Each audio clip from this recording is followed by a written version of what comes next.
درماندگی آموخته شده همون چیزیه که محققان علوم اجتماعی اون رو زمانی مینامن که یک فرد قادر به یافتن راه حل برای موقعیت‌های دشوار نباشه، حتی زمانی که راه حل در دسترس باشه.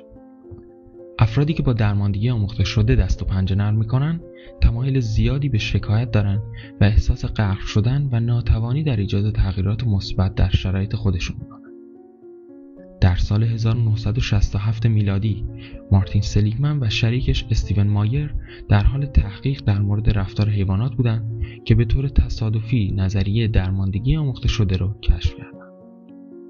اونها دریافتند که سگ‌هایی که در معرض یک سری شوک‌های اجتناب ناپذیر قرار گرفته بودند به کلی از تلاش برای دور شدن از شوک‌های الکتریکی دست کشیدند. آزمایش به این صورت بود که بعضی از سگ‌ها در اتاقکی قرار گرفتند که در اون شوک الکتریکی دریافت می‌کردند و نمی‌تونستند از اون فرار کنند و به این شرایط عدم فرار می‌گفتند. سگ‌های گروه دیگه‌ای به نام گروه فرار میتونستن با فشار دادن یک پنل با بینی خودشون از ضربه‌ها در امان بمونن.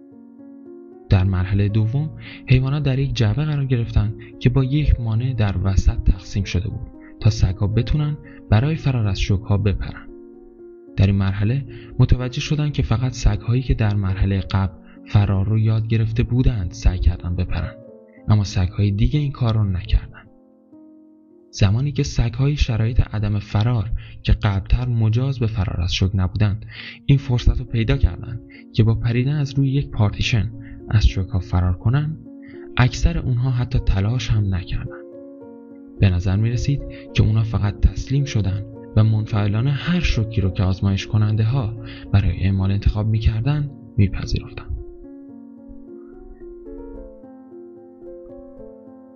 در مقایسه سگ‌هایی که قبلا مجاز به فرار از شوک بودن تمایل داشتن از پارتیشن بپرن و از درد فرار کنن. وقتی سلیگمن و مایر این آزمایش رو با انسان‌ها انجام دادن، البته با یک سری تغییرات از جمله تعویض شوک‌ها با صداهای بلند، متوجه شدن که انسان‌ها واکنش مشابهی داشتن. اونهایی که نتونستن صدا رو در آزمایش اول کنترل کنن، حتی به خودشون زحمت ندادن تا در آزمایشات بعدی که شرایط کنترل فراهم بود صدا رو کنترل کنن. این تحقیق به درک جدیدی از تروما منجر شد. افرادی که سوء استفاده مکرر و سایر موقعیت‌های نفرت‌آمیز رو تجربه می‌کنن، در نهایت یاد می‌گیرن که اگر کاری انجام ندن درمانده میشن. گویا اونها درونی می‌کنن که از اونجایی که هیچ چیز در اون موقعیت کار نمی‌کنه، هیچ چیز در موقعیت‌های مشابه نیز کار نخواهد کرد. این تروما شروع به فرسایش دو جنبه حیاتی دیگه از رفاه روانی می‌کنه: خودکارآمدی و منبع کنترل درونی. خودکارآمدی سطح اعتماد شما به این هست که میتونید با چالش‌ها مقابله کنید و مهارت‌های جدید رو یاد بگیرید. و منبع کنترل داخلی میزانی هست که شما معتقدید شرایط شما تحت کنترل شماست. وقتی که این دو ویژگی بالا هستند، شما احساس اعتماد به نفس و قدرت میکنید، حتی زمانی که شرایط سخت‌تر میشه. عوامل استرس‌زا قابل کنترل به نظر میرسن و میدونید که میتونید به خودتون اعتماد کنید تا بهترین کار رو انجام بدید. با این حال وقتی درماندگی آموخته شده به شما حاکم میشه، از توانایی خودتون برای مقابله با چالش‌ها مطمئن نیستید. شما باور ندارید که کاری که انجام میدید تفاوت ایجاد میکنه و این باعث میشه که دیدن راهی برای خروج برای شما دشوار باشه. ممکنه در بعضی از زمینهای زندگی خودتون درماندگی رو یاد گرفته باشید، اما در بعضی از جنبه‌های دیگه نه. به عنوان مثال، یک فرد ممکنه در محل کارش خوب عمل کنه، اما برای تعیین حد و مرز با والدین خودش مشکل داشته باشه. با این حال، هر جنبه در نهایت شروع به تأثیر گذاشتن روی جنبه‌های دیگه میکنه.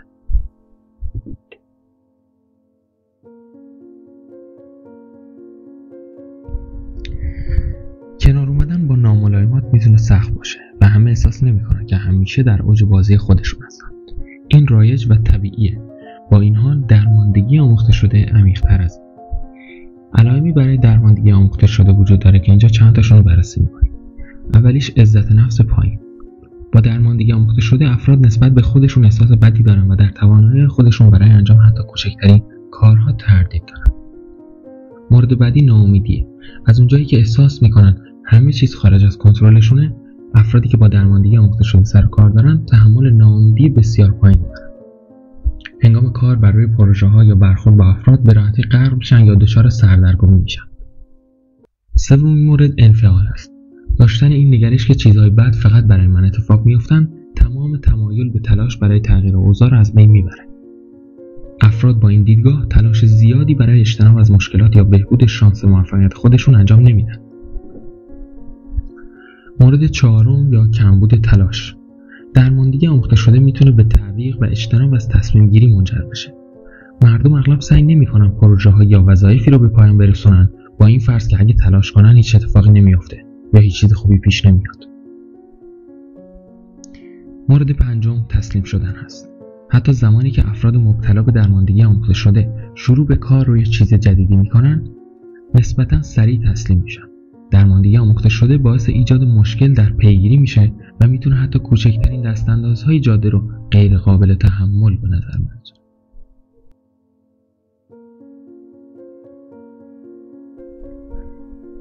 در حالی که درماندگی آموخته شده یک اختلال مستقل نیست، میتونه در سایر شرایط مرتبط با سلامت روان هم ظاهر بشه یا تشدید کنه. درماندگی آموخته شده معمولاً با اضطراب، افسردگی، فوبیا و تنهایی مرتبط است. چند نشانه درماندگی آموخته شده مثل انگیزه پایین، احساس عدم کنترل و عزت نفس پایین با افسردگی و اضطراب همپوشانی دارن.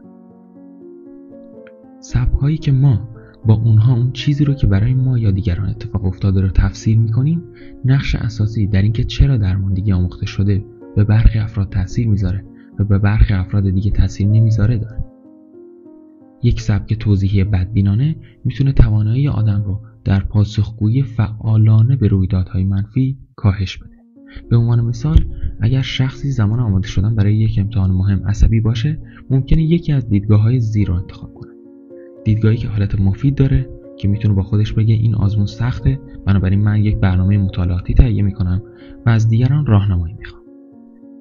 و یک دیدگاه که حالت بیفایده داره که میتونه فرد با خودش بگه این آزمون سخته، بنابراین هر کاری که انجام میدم احتمالاً در اون مردود میشم. اگر فرد نتیجه منفی دریافت کنه، ممکنه به یکی از دو روشی که در ادامه میگم پاسخ بده. حالت مفید که با خودش میگه مطلب چالش برانگیز بود، اما حالا میدونم که باید چه انتظاری داشته باشم و چه جوری مطالعه کنم. و حالت غیر مفید که با خودش میگه میدونستم که قبول نمیشم و حالا احساس حماقت میکنم. این اتلاف وقت من بود، هیچ فایده نداره که دوباره این تست رو انجام بدم. با افکار مفید فرد توی موقعیت بهتری برای اقدام قرار میگیره. افراد میتونن به صورت انتقادی به گذشته نگاه کنن و از اون چیزی که اتفاق افتاده درس بگیرن که به حل مشکلشون کمک کنه. با این حال الگوی افکار منفی روشی پنهانی برای ایجاد احساس ناتوانی در ما داره. این ذهنیت که وقتی همه چیز خارج از کنترل ما یا تقصیر شخص دیگریه، یادگیری و تلاش مجدد فایده نداره. افراد مبتلا به افسردگی و اضطراب تمایل به تفکر منحرف و منفی دارند. این یکی از دلایل مؤثر بودن درمان شناختی رفتاری برای اختلالات خلقی. الگوهای فکری تعریف شده این احتمال رو بیشتر میکنن که یک فرد پیامدهای منفی رو به خودش یا چیزی از خارج کنترل خودش نسبت بده و همونطور که میتونید تصور کنید این برای عزت نفس بسیار فاجعه باره.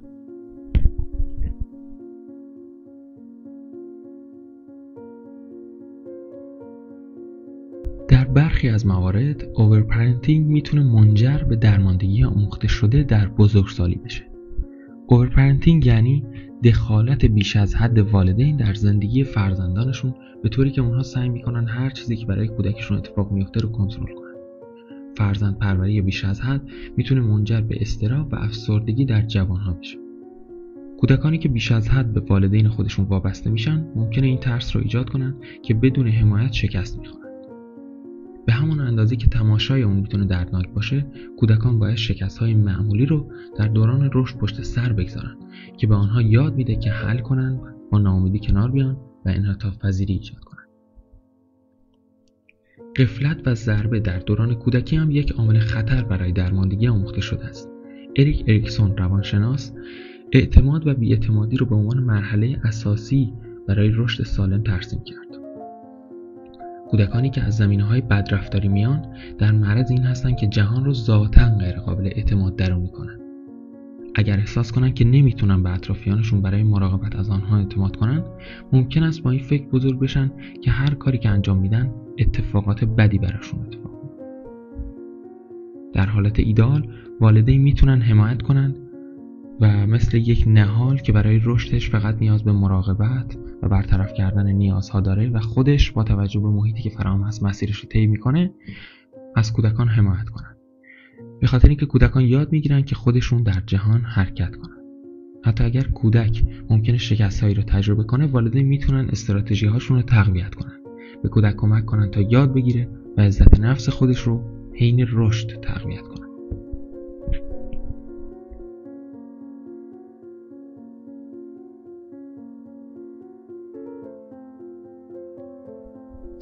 درماندگی آموخته شده ارزش پرداختن به این مسئله رو داره، چرا که اگه کنترل نشه میتونه عواقب چشمگیری در زندگی روزمره داشته باشه.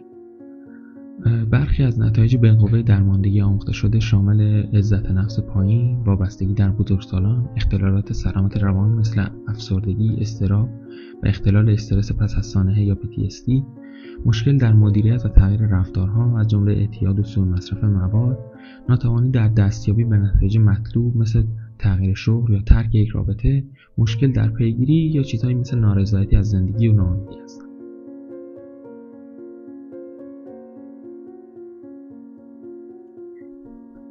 مارتین سلیگمن در یک دوره آموزشی خودش در زمینه روانشناسی مثبت در دانشگاه پنسیلوانیا حکایتی ناشناخته از آزمایش‌های اولیه درماندگی آموخته شده رو به اشتراک می‌ذاره. در حالی که درصد معینی از مردم به طور قابل پیش‌بینی در مواجهه با رویدادهای غیر قابل کنترل درمانده شدند، برخی از مردم در حدود 10% به نظر از این اثر مسئول بودند. سلیگمن بیان میکنه مهم نیست چی بشه، این افراد رو نمیشه درمانده کرد. ما میتونیم از این افراد مقاوم چیزهای زیاد یاد بگیریم. استیون مایر همکار سلیگمن شواهدی پیدا کرد که نشان میداد سگ‌ها واقعاً درماندگی رو یاد نمیگیرن، بلکه اونها در یادگیری کنترل کردن ناکام بودن. سلیگمن همچنین مؤلفه دیگری از معادله رو شناسایی میکنه، خوشبینی آموخته شده. این اساساً نقطه مقابل درماندگی آموخته شده است، جایی که شما احساس ناامیدی رو در مورد شرایط خودتون درونی میکنید. با خوشبینی آموخته شده شما شروع به چالش کشیدن فرآیندهای فکری خودتون میکنید و در نتیجه رفتارها و نتایج خودتون رو تغییر میدید. درمان شناختی رفتاری یه روش عالی دیگه برای کار بر روی تفکر تحریف شده است. با کار با درمانگر، مراجعان یاد میگیرن که چگونه افکار مشکل سازشون رو شناسایی کنن و اونها رو آزمایش کنن. با به چالش کشیدن این افکار، افراد میتونن خوشبین‌تر بشن، بهتر بتونن راه حل پیدا کنن و بهتر بتونن استرسشون رو مدیریت کنن. مردم همچنین متوجه میشن که با کار با یک مربی به کمک اونها میتونن الگوی فکری غیر مفید رو به چالش بکشن. مربیان و درمانگران در پرسیدن سوالاتی مهارت دارن که در قلب این افکار که از کجا اومدن تمرکز داره. با تمرین میتونید افکار رو تشخیص بدید و اونها رو قطع کنید، اونها رو تغییر مسیر بدید و با افکار جدید جایگزین کنید. در نهایت میتونید شروع به ایجاد شواهد برای بهترین نتیجه ممکن کنید. درماندگی آموخته شده میتونه زندگی شما رو به راه‌های مختلفی تحت تاثیر قرار بده که هیچ کدوم به خصوص دلگرم کننده نیستن. خبر خوب اینه که میشه درماندگی آموخته شده رو لغو کرد. کار با کسی که میتونه به شما در شناخت این الگوها کمک کنه میشه گام بزرگی در یادگیری چیزهای جدید باشه.